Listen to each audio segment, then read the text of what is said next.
Então, irmãos e irmãs, nós celebramos hoje o quinto domingo da Páscoa. Eu não sei vocês, mas eu estou sentindo uma tranquilidade muito grande nessa manhã. Não sei se era a saudade da paróquia, né?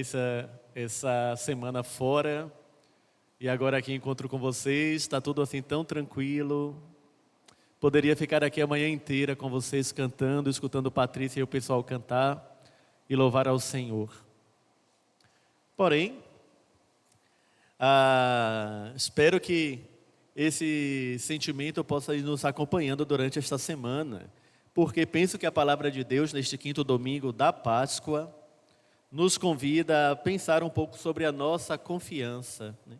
Em quem colocamos a nossa confiança, porque o Senhor nos assegura sempre, o Senhor nos guarda sempre, e é isso que nos deixa tranquilos. O Evangelho começa exatamente assim. Jesus falando aos seus discípulos: não se perturbe o vosso coração. Então, se a gente está muito angustiado, temos muitos problemas, muitas dificuldades, tá bom, elas estão aí, elas existem, não vamos negar. Mas não vamos nos desesperar. Não se perturbe o vosso coração. Tendes fé em Deus, tendes fé em mim também. Então é esse convite a tranquilizar o coração, porque todas as coisas, mesmo os desafios maiores, nós iremos superar, nós iremos enfrentar, e o Senhor vai nos sustentando sempre, como Ele nos fala aqui: tende fé em Deus, tende fé em mim também. Então, meus irmãos e irmãs, deste quinto domingo da Páscoa, nós somos convidados a avançar nessa confiança no Senhor. O Senhor que morreu e ressuscitou, o Senhor que respondeu às nossas questões mais profundas, o Senhor que respondeu à nossa angústia maior de não saber para onde ir, de não saber qual o sentido da vida, de não saber o porquê estamos aqui. O Senhor, com a Páscoa de Jesus, responde essas questões para nós que acreditamos. Ele nos convida então a caminhar com confiança, caminhar tranquilos diante das dificuldades que a vida e a história sempre vão nos apresentar, porque são imperfeitas, né? A perfeição só em Deus, a plenitude só nele. Então é caminhando com Ele que a gente vai alcançar essa plenitude, essa perfeição.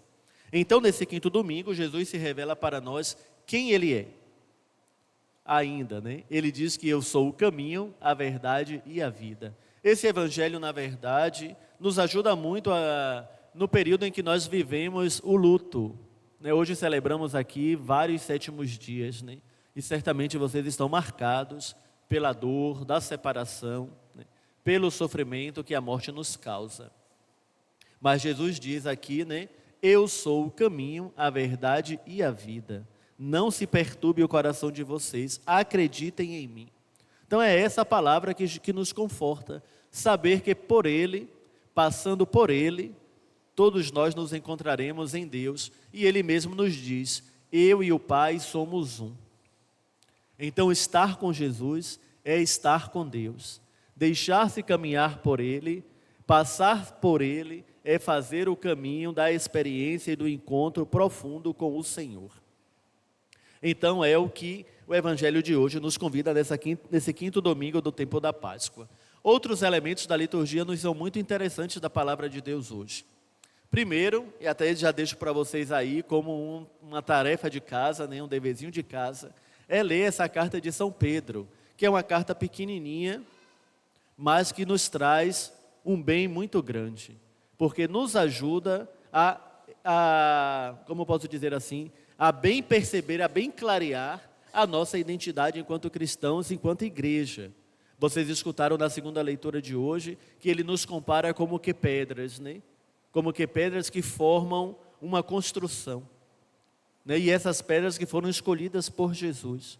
E tudo isso é possível, tudo isso só é possível, na verdade, mediante o nosso batismo. Quando nós dizemos que acreditamos nele, quando nós nos configuramos com Ele, nós podemos juntos, um ao lado do outro, digamos assim, a imagem, né? construir essa igreja, construir esse corpo de Cristo. E é o que a carta de São Pedro nos fala hoje, que é essas pedras escolhidas por Ele. E aqueles que não acreditam, que rejeitam a Jesus, Ele se torna então a pedra angular, a pedra da sustentação, a pedra do juízo, se a gente pode dizer assim.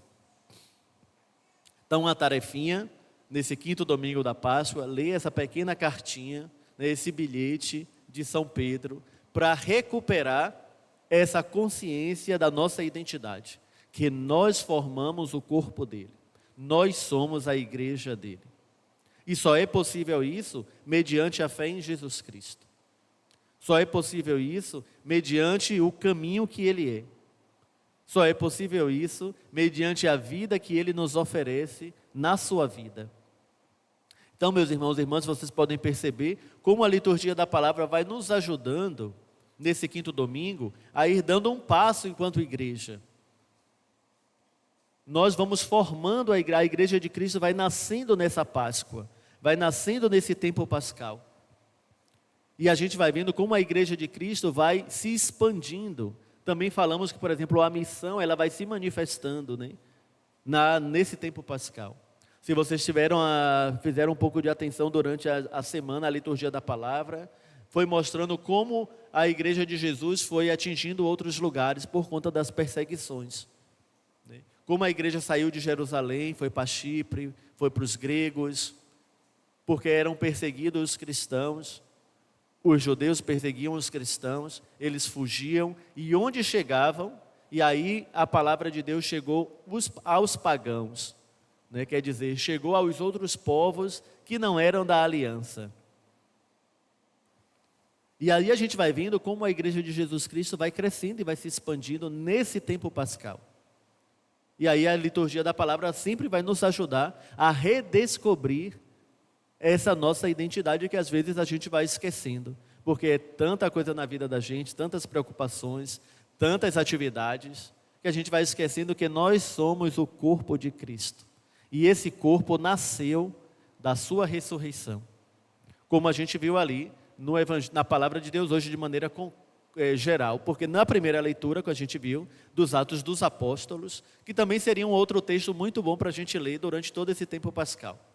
A gente já lê aqui na liturgia, se vocês prestaram atenção, quase sempre nos domingos tem um texto dos Atos dos Apóstolos, nesse tempo pascal, para ir nos mostrando como a igreja vai se organizando, como a igreja vai crescendo, e que aí a gente pode perceber também que muitas coisas que tem na igreja hoje, não é invenção do padre, não é invenção de Sandoval, né, do diácono, não é invenção de Domingos da secretaria, não é invenção de Anderson, mas é como a igreja foi crescendo na história. E hoje a gente viu, por exemplo, a instituição do ministério de Sandoval, dos diáconos. A primeira leitura de hoje, qual era a questão? A comunidade cresceu, tinha muita gente para atender. E aqui um elemento importantíssimo para a nossa fé. Um elemento importantíssimo, constitutivo do nosso ser, que é a caridade. O cuidado com as viúvas, o cuidado com os órfãos, o cuidado com os pobres, com os estrangeiros. Era essa a questão dos Atos dos Apóstolos hoje. Como a comunidade cresceu, quem atendia as viúvas? Se tinha que cuidar da pregação. Se tinha que cuidar da fundação, digamos assim, das outras comunidades. Como a comunidade cresceu, quem ajudava os órfãos? Quem acolhia os estrangeiros? Então, o que é que eles fizeram? A comunidade fez? Reuniu, rezou e escolheu alguns homens que foi designado para cuidar dessas pessoas, para servir à mesa, como fala o Evangelho, né? Ou a primeira leitura. Os apóstolos com a pregação da palavra e os diáconos com o serviço à mesa, com a Eucaristia, claro que a Eucaristia mesmo, mas o desdobramento da Eucaristia na vida, que é a partilha da vida, o cuidado com as pessoas, como eu falava com vocês na missa da primeira comunhão, né? Que a Eucaristia começa aqui, mas tem um desdobramento na vida nossa. E assim então foi instituído os diáconos da igreja, e que a gente tem até hoje. Está lá nos Atos dos Apóstolos. Não foi a invenção do Dom Jailton, nem do Dom Ceslau, nem do Monsenhor Sebastião. Então, os Atos dos Apóstolos, nesse tempo pascal, vai nos mostrando como a igreja vai nascendo. E como a igreja vai se colocando dentro do mundo. Em meio a perseguições. E aí, às vezes, muita gente, porque eu acredito em Jesus, porque acontece isso comigo, porque Deus me abandonou. Como se o fato de crer em Jesus nos privasse dos conflitos que essa realidade nos impõe. O contrário, às vezes porque acreditamos nele, é que nós somos perseguidos. E a gente viu que a igreja se expandiu com a perseguição. Que a igreja cresceu porque estavam perseguindo. Então, o fato dos conflitos, o fato das dificuldades, o fato dos desafios, não pode ser digamos assim, um empecilho para a gente crescer na fé. Porque é exatamente aí na dificuldade que a gente vai provando em quem a gente acredita. Como diz o ditado, né? No fogo que o ouro é provado. Não é assim? Então, meus irmãos e irmãs, realidade tranquila vamos ter com Deus. Nesse momento da história, nós teremos que enfrentar as dificuldades. E enfrentar com essa tranquilidade que o Evangelho nos pede. Não perturbe o coração de vocês. Acreditem em Deus e acreditem em mim também. Então, meus irmãos e irmãs, tranquilo. Respiremos fundo. Peçamos a inspiração do Espírito de Deus, os dons do discernimento, da sabedoria e enfrentemos as dificuldades. Sem perturbar o coração. Por quê? Porque sabemos em quem confiamos. Sabemos quem nós somos. Nós somos o povo de Deus. Nós somos o povo da salvação. Nós somos aqueles e aquelas escolhidos por Deus para formarem o seu corpo. As pedras escolhidas, que com ele a pedra angular forma o corpo de Deus, forma o povo de Deus. Então, meus irmãos e irmãs, que a gente nesse 5º domingo da Páscoa, né, possa chegar em casa e durante essa semana refletir, pensar, olha, não é para vaidade, né, mas eu não sou qualquer coisa não. Olha, eu tenho um diferencial. Eu faço parte do corpo de Cristo. Eu fui salvo. Eu preciso então orientar a minha vida com esses 2 elementos. O elemento da salvação, o elemento da participação no corpo de Cristo.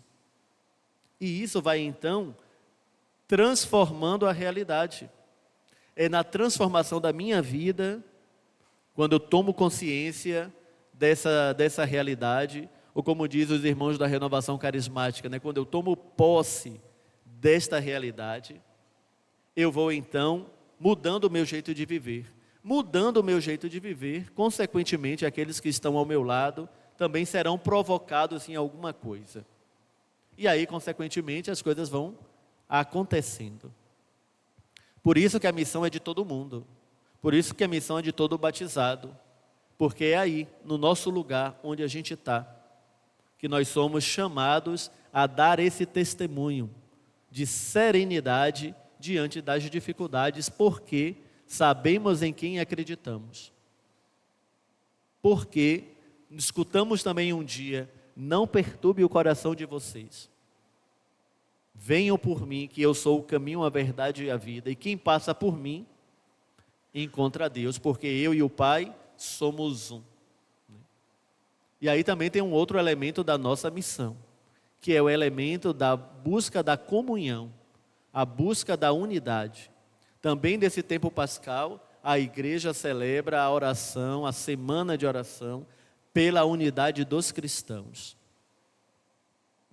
E lá no nosso encontro, aqui um parêntese, nós estávamos em Aparecida, nesse encontro nacional dos padres, nós éramos, acho que mais ou menos 500 padres do Brasil inteiro, né? E em um dos momentos, eles apresentavam assim os organismos da igreja, do mundo todo, né? E veio a representante da Ajuda à Igreja que Sofre, com uma campanha que a igreja está promovendo pela liberdade religiosa. Por quê? Porque existe uma perseguição muito grande, mesmo para nós cristãos ainda, no mundo, de pessoas que podem ser assassinadas só porque acreditam em Jesus ou acreditam em qualquer outra religião. Então, o convite era, eles vão lançar no site do Vaticano e também acho que da CNBB, essa petição para a ONU, né, em relação ao respeito à liberdade religiosa. Porque muita gente tem morrido só porque acredita em alguma coisa. Dependendo dos contextos, ora é cristão, ora é muçulmano, ora é outra religião, e as pessoas são assassinadas porque acreditam. Então, nesse tempo pascal, nós também somos, fechando aspas, fechando o parêntese desse relato lá, nós somos convidados a também ser instrumentos de reconciliação, porque o que Jesus fala, não se perturbe o coração, acreditem em mim, venham por mim, que eu levo ao Pai, ele convida a gente a se reconciliar. Então é semana e também é missão nossa ser instrumento de reconciliação. E é muito importante para nós aqui do Brasil, sobretudo nesses tempos, né, que agora começa a política, né, e logo vai começar o país que já é polarizado. Nós cristãos temos que ser um instrumento de comunhão, um instrumento de unidade, não mais de separação, porque o mundo já está muito dividido, né, em todos os aspectos. Jesus convida para que nós sejamos um como Ele e o Pai é um, são um, se pode dizer. Então, é o convite nosso, é parte constitutiva da nossa missão. Então, não colocar mais não colocar mais lenha para aumentar o fogo, mas ajudar a a apagar o fogo, digamos assim. Então, meus irmãos e irmãs, neste quinto domingo da Páscoa, vocês podem perceber como a liturgia da palavra toca bastante na nossa forma de viver, na nossa forma de acreditar, na nossa forma de celebrar, né? Tudo isso está muito envolvido. Esse tempo pascal é realmente esse tempo propício para conhecermos a nossa igreja, para descobrirmos a nossa igreja, porque é nesse tempo, nesse contexto que ela se faz presente, que ela nasce, se a gente pode dizer assim, que ela nasce. Que a gente possa então, nesta semana, rezar, né, pela unidade, rezar pela nossa identidade, rezar pela comunhão, mas além de rezar também tentar ir cultivando gestos, palavras, posturas, posicionamentos que nos ajudem a verdadeiramente traduzir isso que nós somos. Porque só assim a gente vai conseguir contribuir com o mundo. Se não traduzimos nos nossos gestos, na nossa palavra, no nosso jeito de se relacionar, na nossa maneira de trabalhar, aquilo que nós acreditamos, a mudança não vai acontecer. E é importante termos clareza, que é traduzir no nosso jeito de ser aquilo que Jesus nos ensinou. Porque o convite é que nós sejamos um com Ele. Onde Ele está, nós estamos. Ou onde nós estamos, Ele está. Então o trabalho é sempre, cada vez mais, deixar que Ele transpareça no meu jeito de ser. Então, enquanto esposo, enquanto esposa, enquanto filho, enquanto cidadão, enquanto trabalhador, enquanto amigo, enquanto sei lá o quê, sempre deixar que Jesus transpareça em nós. Só para concluir, lembrando do Charles de Foucault, que é um santo da nossa igreja que eu gosto muito, ele dizia assim, que é preciso ser bom, mas tão bom, que aqueles que se encontram conosco possam pensar, se ele é bom assim, aquele a quem ele serve é muito melhor. E por isso vamos buscá-lo. Então é isso que a gente é convidado a ser no mundo. Né? Ser essa seta, lembrando de João Batista, né? Esse sinal. A nossa bondade não é por nós. Claro que ela vai nos transformar. O nosso gesto de acolhimento não é por nós, mas claro que vai nos transformar. Toda a nossa bondade não é por nós, mas a gente a vive e busca para que a gente possa ajudar o mundo a encontrar com aquele que é melhor do que nós. Então pensamos nesta Eucaristia, que já falei demais, né? Pensamos nesta Eucaristia que nos ajude, que nos fortaleça, para que a gente possa ser esse instrumento no mundo. Hoje foi o cuidado com a mesa, né? Que movimentou a igreja, a instituição deste ministério, que é o ministério do diácono, né? Que a gente possa também se inspirar nisso e se colocar sempre à disposição do serviço e do cuidado, sobretudo com aqueles mais fragilizados, que é sempre, digamos assim, um elemento fundamental da nossa fé. Assim seja. Amém.